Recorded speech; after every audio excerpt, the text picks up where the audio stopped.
काय ग, काय झालं? अरे बाबू, माझ्या लग्नातून मी पळून आले. तू बोलला होता ना माझ्याशी लग्न करशील.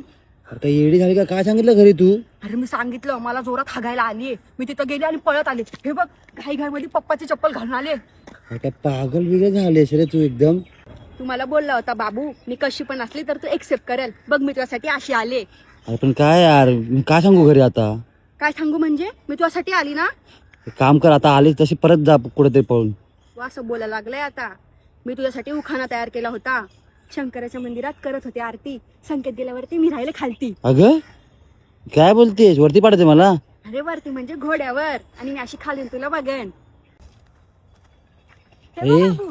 हे काय घेऊन आली? का चिताला घेऊन आले माझ्या आता? अरे नाही बाबू, याची आपण शेकोटी करायची आणि इथं 7 फेरे घ्यायचे. अरे काय पागल झाली का? असं लग्न होतं का? सिंदूर बिंदूर पण लागतं त्यासाठी. काय झालं, तुम्हाला ही माती लावली ना तरी माझ्यासाठी सिंदूरच आहे.